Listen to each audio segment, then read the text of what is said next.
نحمده ونصلي على رسوله الكريم اما بعد فاعوذ بالله من الشيطان الرجيم بسم الله الرحمن الرحیم۔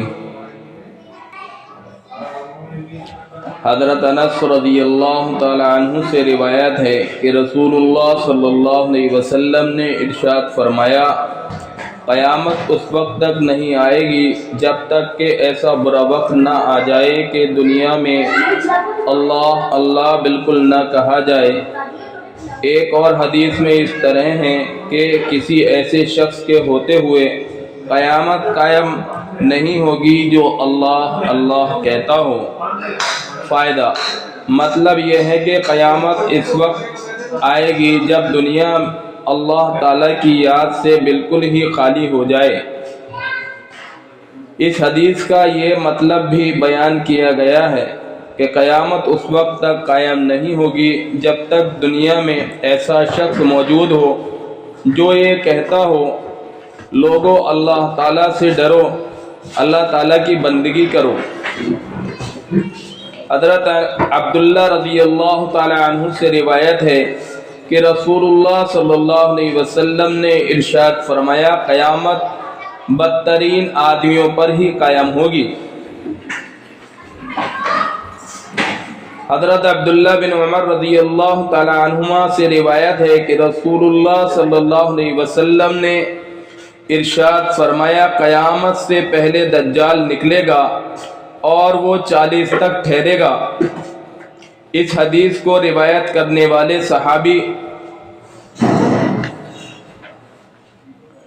حضرت عبداللہ بن عمر رضی اللہ تعالی عنہما فرماتے ہیں کہ میں نہیں جانتا کہ رسول اللہ صلی اللہ علیہ وسلم کا مطلب 40 سے 40 دن تھے یا 40 مہینے یا 40 سال۔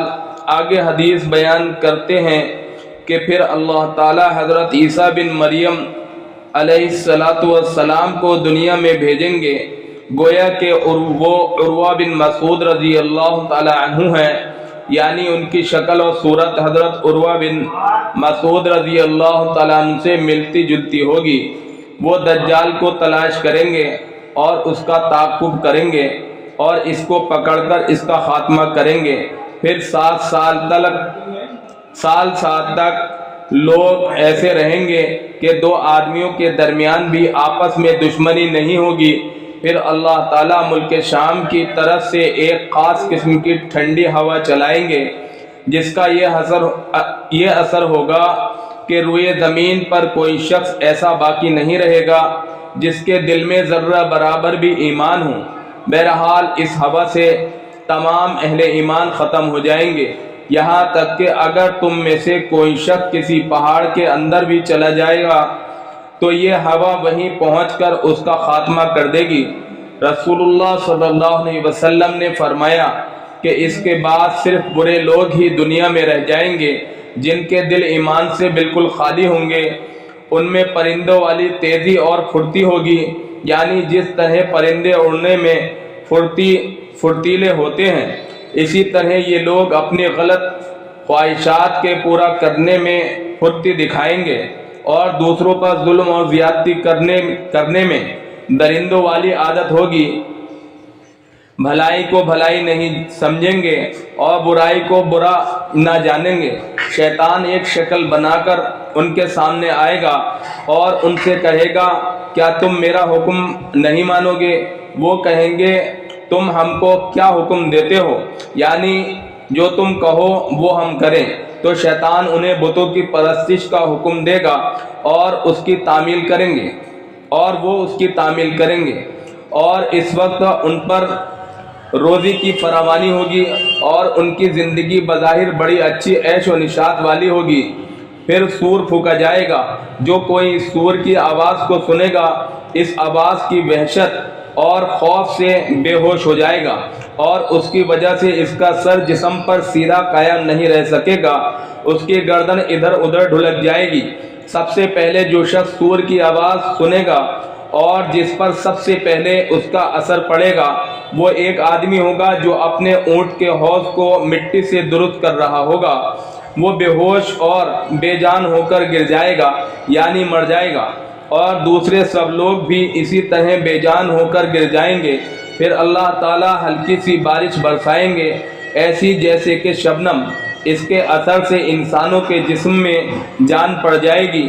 پھر دوسری مرتبہ سور پھونکا جائے گا تو ایک دم سے سب کے سب کھڑے ہو جائیں گے اور چاروں طرف دیکھنے لگیں گے۔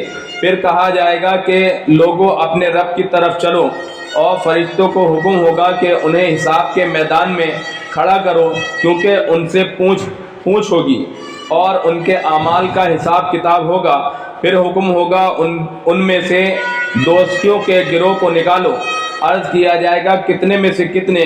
حکم ہوگا کہ ہر 1000 میں سے 999۔ رسول اللہ صلی اللہ علیہ وسلم ارشاد فرماتے ہیں کہ یہ ہوگا وہ دن جو بچوں کو بوڑھا کر دے گا، یعنی اس روز کی سختی اور لمبائی کا تقاضا یہی ہوگا کہ وہ بچوں کو بوڑھا کر دے، اگرچہ حقیقت میں بچے بوڑھے نہ ہوں۔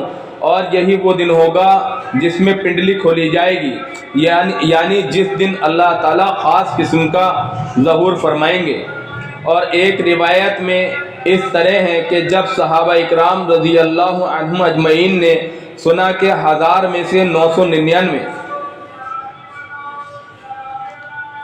1000 میں سے 999 جہنم میں جائیں گے، تو اس بات سے وہ اتنے پریشان ہوئے کہ چہرے کے رنگ بدل گئے۔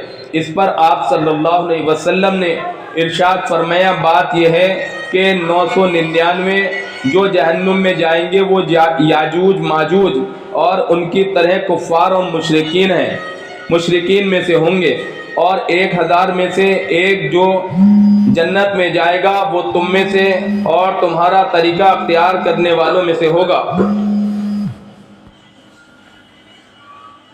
حضرت ابو سعید رضی اللہ تعالیٰ عنہ سے روایت ہے کہ رسول اللہ صلی اللہ علیہ وسلم نے ارشاد فرمایا، میں کیسے خوش اور چین سے رہ سکتا ہوں، حالانکہ سور والے فرشتے نے سور کو منہ میں لے لیا ہے اور اس نے کان لگا رکھا ہے کہ کب اس کو سور پھونک دینے کا حکم ہو اور وہ پھونک دے۔ صحابہ رضی اللہ تعالی عنہم نے اس بات کو بھاری محسوس کیا تو آپ صلی اللہ علیہ وسلم نے ارشاد فرمایا، شاید باہر آ گیا، حسبنا اللہ و نعم الوکیل علی اللہ توکلنا، کہتے رہا کرو۔ ترجمہ، اللہ تعالی ہمارے لیے کافی ہے اور وہ بہترین کام بنانے والے ہیں، اللہ تعالی ہی پر ہم نے بھروسہ کیا۔ حضرت مقداد رضی اللہ تعالی عنہ فرماتے ہیں کہ میں نے رسول اللہ صلی اللہ علیہ وسلم کو یہ ارشاد فرماتے ہوئے سنا، قیامت کے دن سورج مخلوق سے قریب کر دیا جائے گا، یہاں تک کہ ان سے صرف 1 میل کی مسافت کی بقدر رہ جائے گا، اور اس کی گرمی سے لوگ اپنے اعمال کے بقدر پسینے میں ہوں گے، یعنی جس کے اعمال جتنے برے ہوں گے اس قدر اس کو پسینہ زیادہ آئے گا۔ بعض وہ ہوں گے جن کا پسینہ ان کے ٹخنوں تک ہوگا، اور بعض کا پسینہ ان کے گھٹنوں تک ہوگا، اور بعض کا ان کی کمر تک ہوگا، اور بعض وہ ہوں گے جن کا پسینہ ان کے منہ تک پہنچ رہا ہوگا۔ رسول اللہ صلی اللہ علیہ وسلم نے اپنے منہ کی طرف ہاتھ سے اشارہ کیا، ان کا پسینہ یہاں تک پہنچ رہا ہوگا۔ حضرت ابو ہریرہ رضی اللہ تعالی عنہ سے روایت ہے کہ رسول اللہ صلی اللہ علیہ وسلم نے ارشاد فرمایا، قیامت کے دن لوگ 3 قسموں میں اٹھائے جائیں گے، پیدل چلنے والے، سوار، منہ کے بل چلنے والے۔ عرض کیا گیا، یا رسول اللہ، منہ کے بل کس طرح چل سکیں گے؟ آپ صلی اللہ علیہ وسلم نے ارشاد فرمایا، جس اللہ نے انہیں پاؤں کے بل چلایا ہے وہ ان کو منہ کے بل چلانے پر بھی یقیناً قدرت رکھتے ہیں۔ اچھی طرح سمجھ لو، یہ لوگ اپنے منہ کے ذریعے ہی زمین کے ہر ٹیلے اور ہر کانٹے سے بچیں گے۔ حضرت عادی بن حاتم رضی اللہ تعالی عنہ سے روایت ہے کہ رسول اللہ صلی اللہ علیہ وسلم نے ارشاد فرمایا، قیامت کے دن تم میں سے ہر شخص سے اللہ تعالیٰ اس طرح کلام فرمائیں گے کہ درمیان میں کوئی ترجمان نہیں ہوگا۔ اس وقت بندے بے بسی سے ادھر ادھر دیکھے گا جب اپنی دائنی جانب دیکھے گا تو اپنے اعمال کے سوا اسے کچھ نظر نہ آئے گا، جب اپنی بائیں جانب دیکھے گا تو اپنے اعمال کے سوا اسے کچھ نظر نہ آئے گا، اور جب اپنے سامنے دیکھے گا تو آگ کے علاوہ کچھ نظر نہ آئے گا۔ لہذا دوزخ کی آگ سے بچو، اگرچہ خشک کھجور کے ٹکڑے کو صدقہ کرنے کے ذریعے ہی سے ہو۔ حضرت عائشہ رضی اللہ تعالی عنہا فرماتی ہیں کہ میں نے بعض نمازوں میں رسول اللہ صلی اللہ علیہ وسلم کو یہ دعا کرتے ہوئے سنا، اللہم حاسبنی حسابا یسیرا، اے اللہ میرا حساب آسان فرما دیجئے۔ میں نے عرض کیا، اے اللہ کے نبی، آسان حساب کا کیا مطلب ہے؟ آپ صلی اللہ علیہ وسلم نے ارشاد فرمایا، بندے کے اعمال نامے پر نظر ڈالی جائے، پھر اس سے درگزر کر دیا جائے، کیونکہ اے عائشہ اس دن جس کے حساب میں پوچھ گچھ کی جائے گی وہ تو ہلاک ہو جائے گا۔ حضرت ابو سعید خدری رضی اللہ تعالی عنہ سے روایت ہے کہ وہ رسول اللہ صلی اللہ علیہ وسلم کے خدمت میں حاضر ہوئے اور عرض کیا، مجھے بتائیے کہ قیامت کے دن جو کہ 50,000 سال کے برابر ہوگا کسے کھڑا رہنے کی طاقت ہوگی، جس کے بارے میں اللہ تعالیٰ نے فرمایا ہے، یوم یقوم الناس لرب العالمین، ترجمہ جس دن سب لوگ رب العالمین کے سامنے کھڑے ہوں گے۔ رسول اللہ صلی اللہ علیہ وسلم نے ارشاد فرمایا، مومن کے لیے یہ کھڑا ہونا اتنا آسان کر دیا جائے گا کہ وہ دن اس کے لیے فرض نماز کی ادائیگی کے بقدر رہ جائے گا۔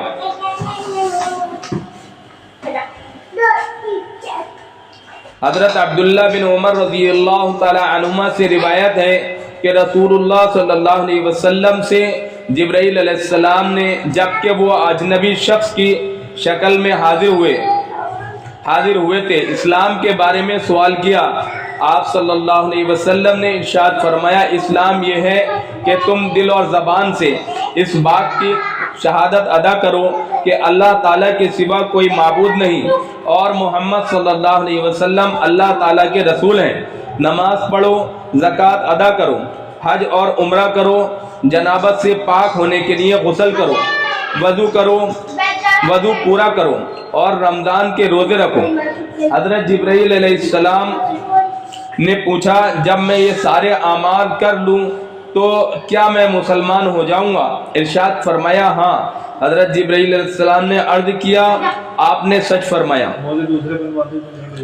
حضرت قرہ بن دعموس رضی اللہ تعالی عنہ فرماتے ہیں کہ ہماری ملاقات نبی کریم صلی اللہ علیہ وسلم سے حجۃ الوداع میں ہوئی۔ ہم نے عرض کیا، یا رسول اللہ، آپ ہمیں کن چیزوں کی وصیت فرماتے ہیں؟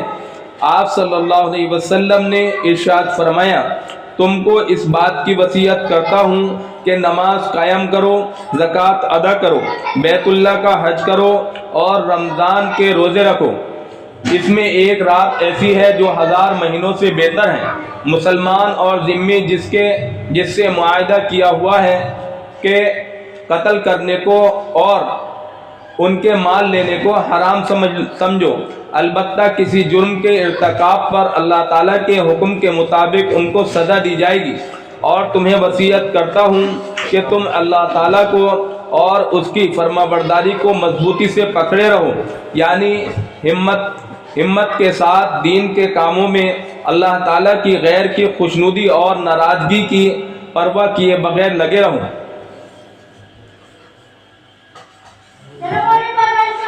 حضرت جابر بن عبداللہ رضی اللہ تعالی عنہما سے روایت ہے کہ رسول اللہ صلی اللہ علیہ وسلم نے ارشاد فرمایا، جنت کی کنجی نماز ہے اور نماز کی کنجی وضو ہے۔